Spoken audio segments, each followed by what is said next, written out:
Hi guys, I'm Mike. And I'm Stephen. And this is Indy Fanatics, your home for IndyCar content with weekly podcasts and feature videos. Welcome back to another episode of the IndyCar Podcast. Now, we are so close. We're so close. Next week, well, actually, let's decide this here. You actually decide in the comments what you'd like to see first. The season preview or the top 5 reasons on why to watch IndyCar in 2021. I think it'll be why you need to watch IndyCar in 2021, and we'll give 5 reasons. That's something like that. Let us know in the comments below which podcast you'd like to see first. But we're so close. So close to the start of the season. Touching distance. It's in touching. But if you need that racing bug fixed, well, actually, last Thursday, you could have got a little bit of IndyCar action because this episode is going to be a special on looking at the IndyCar iRacing Challenge. So basically, we'll run through what the race was over. But first of all, we've got an important question to ask, haven't we, Stephen? Yes, we do. And if you do see a random cattail, and is Oscar just pants on that, Stephen doesn't have a random tail come out. That is not like a feature in Indy Fanatics tops that you can get. There is no waving tail feature. The cat is also not included in an IndyCar t-shirt purchase. We do not sell pets. We are not a pet shop. But the important question is, what actually is the IndyCar iRacing Challenge?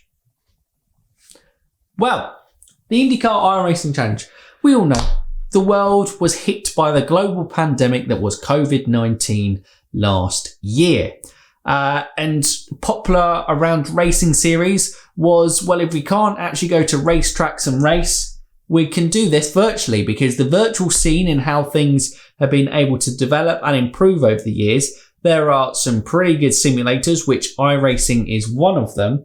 And obviously F1 have used stuff like their game, the Formula 1 game as well to race on. And so, like I said, it was popular. I think F1 were one of the first ones to do, these challenges. They also did like a Legends challenge and stuff, but basically getting the drivers who competed in the series to compete on a virtual platform. IndyCar was no different. It had a 6-race calendar that Stephen will take you through. But basically, iRacing is a high-level simulation. It's not like an easy access certain thing. But they were promoting it on Thursday stream. And if you are interested in getting into racing or even racing against some of your heroes, because some of the guys who compete in IndyCar or other racing series are quite regular on the platform, and you can compete up against them.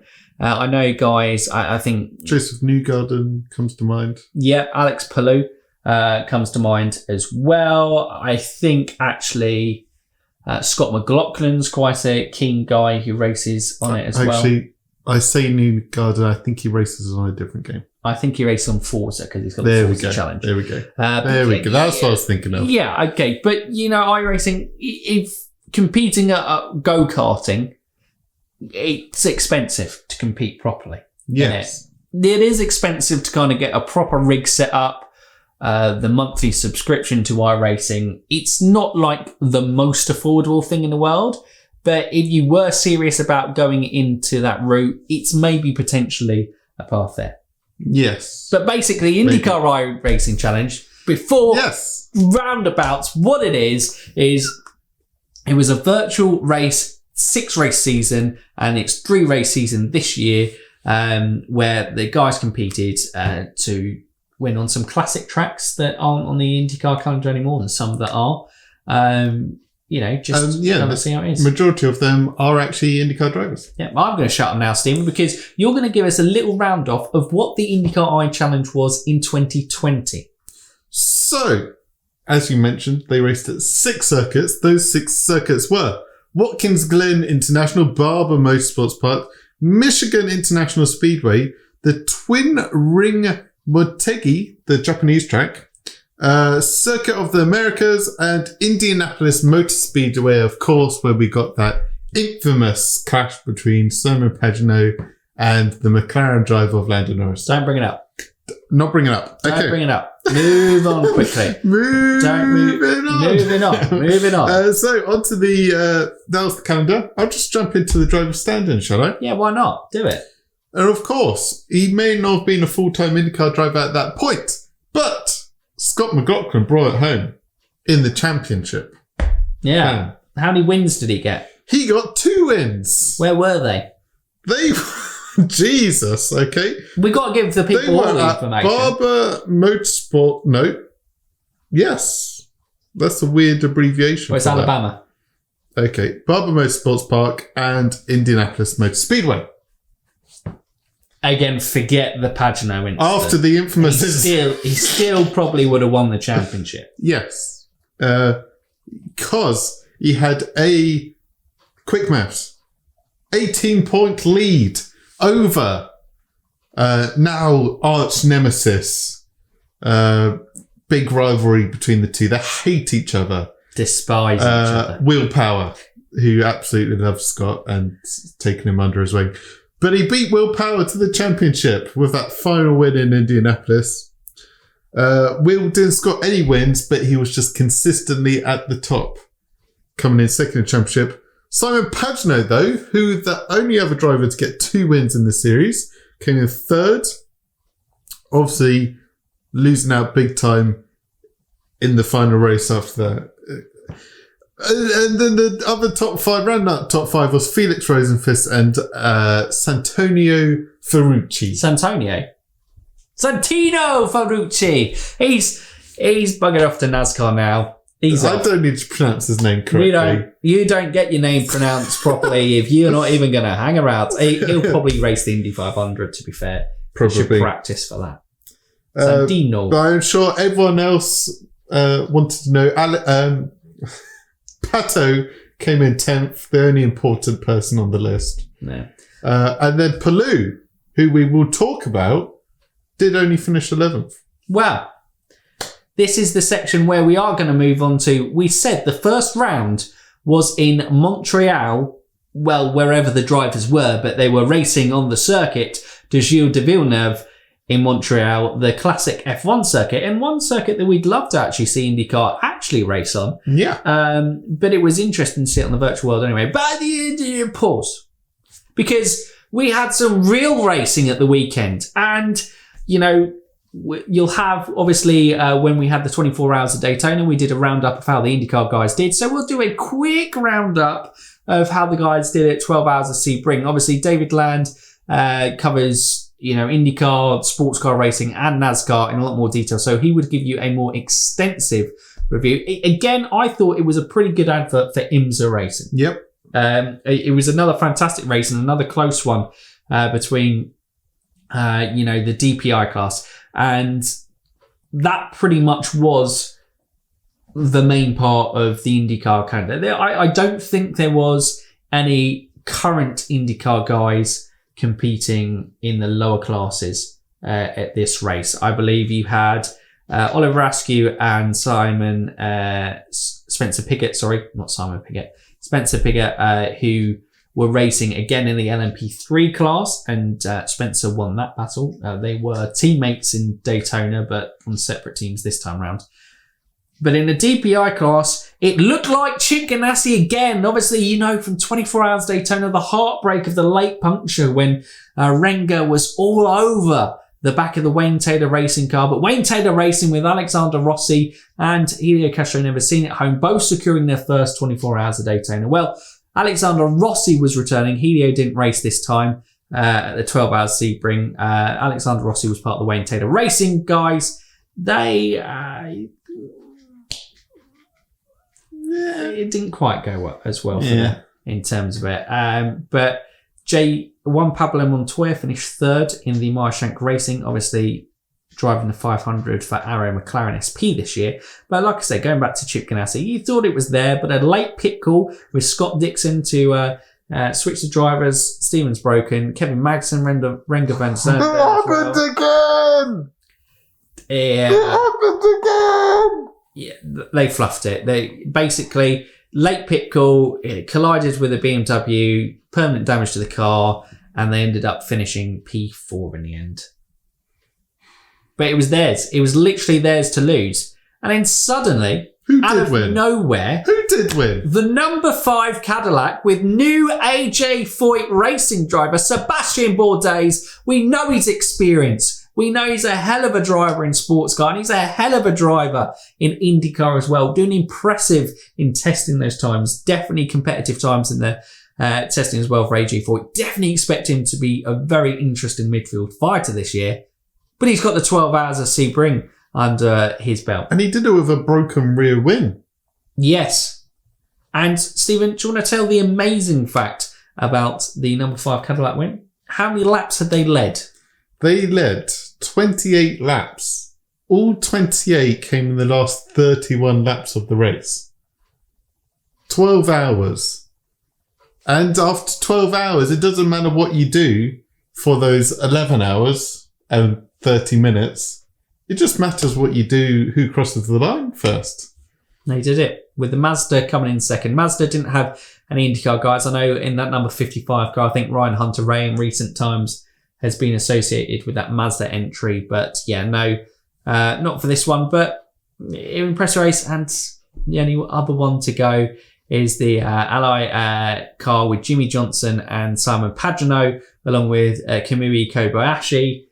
They just had issues 6 lap down. It was a race to forget for the number 48 Ally car. So, yeah. That's a roundup of where it goes. Basically, we had an IndyCar success with Sebastian Bourdais going. It should have probably been Scott Dixon in the Chip Ganassi car, and then Alexander Rossi and Pagenaud and Jimmy Johnson and Montoya were all there or thereabouts in the DPI class. But it was a fantastic race. I'll leave a link to some highlights in the description down below if you want to watch it. Nice. Go from there. But now we talk about the first race of the IndyCar iRacing Challenge. Back to the main focus of this podcast episode today. And that was, who started on pole, Stephen? Who did start on pole? I know this. It was Alex Palou. It was Alex Palou. And that's why I mentioned him earlier. Nailed it. You did. And, you know, the brilliant thing about iRacing on your rigs is, you know, when you're racing in real life, you got the kind of the fireproof suits. You know, it must get hot in there. You got the helmet. Probably get kind of comfortable after a while. Yeah, absolutely. You know, all those things. Palou was in shorts, chilling. Yeah. Chilling in shorts. He was having a great time. Yeah. You know, and, well, I think the commentary team, what shall we say, was interesting. Yes. They came, they obviously, before the race, talked about what filler content we could put in. And because there are moments of races that you need to fill, not much happening. So it's important to have filler content. But they decided to just start the race off with filler content, and we didn't get much commentary of the actual race or coverage of the race. No, it kind of felt like a preview of the season with the race in the background. Yes, yeah. That's what it kind of felt like, which is a shame. Like they should have. Yeah, I just wanted the commentary to kind of, because the race itself had some really exciting action. I think we had a big crash on the first lap. Nothing mentioned. there was just, you know, an incident between I think it was Spencer Piggott and Takuma Sato. He got spun round and it was like, and just been a little bit rough in the racing there. I go, you did just ram into the back of him and spin Takuma around, but you know, fair enough. We'll go. It's just a little bit of rough and tumbles. It's racing. I mean, but I think my favourite was the fact that the stream had just started, and you know they'd had qualifying, and they were introducing it, and I don't think they were really particularly paying attention to the stream at the time, because just watch this. The road course of Montreal as they're getting set here to get underway and get racing, and already you take a look at it, we get a little side-by-side action. I mean, they didn't really even mention the start. You know, usually IndyCar race, I think, it's like, we go red green here at Road Atlanta. Well, Road Atlanta, I mean, that's one of our dream calendars. Road America would be an amazing one for there. But, you make a big deal about the start, exciting into turn one. And they were talking about someone who were going, we got some wheel-to-wheel action at the start here. It was just kind of They had their filler content. They had their season preview, all scripted, and they just ran with that. Yeah, but we'll talk about the race itself. And it was some pretty good...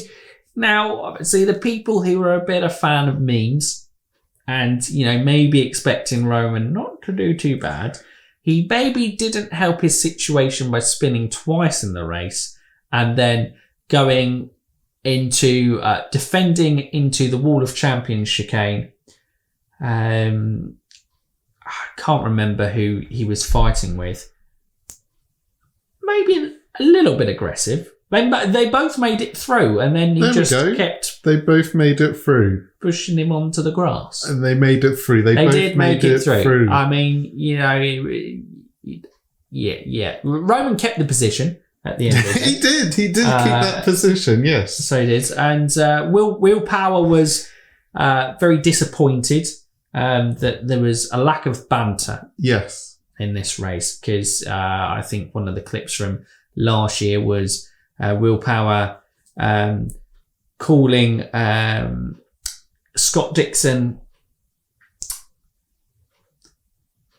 a friendly jibe. Should we describe it? Yeah, let's leave that Scott at that. Dixon's driving in last year's race. Yeah.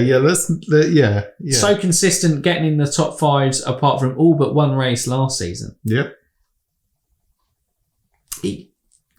Didn't really take off, did it? No, but it was funny on Instagram seeing him got a lot of talk about support. that. He got a lot of support from his wife, though, I heard. No. She just basically laughed at how he didn't do great in it, which was quite amusing. Will felt very unloved, I think, in that aspect. But the racing itself, Palou absolutely smashed it, basically. Dominant. Scott McLaughlin tried to go for the early pit stop where he did actually overcut Alex Palou, but because he'd pitted so early, Alex had fresh rubber, and a very exciting part of the race. We'll put it up on the screen for you now. They're going wheel to wheel, especially going through the main pit straight into the kind of first turn one. But again, they kind of clash wheels, kind of. Scott McLaughlin came worse off, but it felt like an inevitability that Alex Palou was going to overtake him, and he did. Bam. Won the race, smashed it. First winner of the first race of the 2021 IndyCar iRacing Challenge. Bam. Bang. But I think what's exciting about it, obviously some drivers, like we said, more associate themselves to the simulator. Scott McLaughlin is a consistent one doing well, last year's champion. Yeah. Obviously on that aspect. And, Alex Palou plays it quite regularly. But it was interesting seeing Alex compete at the top going there, because it is a really big season for him. Got the big move under his belt to Chip Ganassi. Number 10 seat hasn't really been properly filled at Ganassi since Dario Franchitti's retirement. So I think there's a lot of hype around him as a youngster, and performing well and, leading convincingly in a race is certainly something. Although it's in the virtual world, if he can maybe take some of that form into his in real life racing, the kid's going to have a good season. Very good. Absolutely. I think that's all we cover from the iRacing Challenge, apart from the fact that there seemed to be far too much of the coverage trying to figure out what Scott McLaughlin's dog was called. It was fantastic. Absolutely. In a terrible way. But that isn't it. We said it's a 3-race calendar this year. So, Stephen, what are the upcoming races and when are they upcoming? Well, the next race is Homestead, Miami, the oval track. And then the final race is yet to be decided because there's a fan vote. And that is between Kentucky and Sebring. But at the moment, it looks like that will be most likely Sebring. Yeah, I think it was winning the vote when I last saw it. I was going for, seeing as we had a lack of ovals in the real life calendar, I was kind of veering towards more seeing Kentucky. Pack the ovals in the virtual world. Yeah, exactly. You know, we're not going to get them in real life. But Sebring's a great track. You know, the bumpy. It's a challenge for the drivers. Whatever race we race at with them, I think it's going to be fantastic. But it will be this Thursday, so tomorrow, for when you're watching this, if you're watching this podcast as it goes out, and also it will be the following week as well as this three, as a kind of almost pre-season build-up to the first race at Barber on the 18th of April. Nice. That's it. That was a little... We thought we'd dabble in the iRacing world and give you a rundown of that. We hope you guys have enjoyed it. And remember, let us know in the comments down below whether you want our reasons why you need to watch IndyCar in 2021 podcast next week, or our full season preview. We're interested to hear that, guys. But if you're new around here or haven't done so already, Stephen, you can like, subscribe, and ding that bell. Ding it. So for now, you Indy fans, keep racing.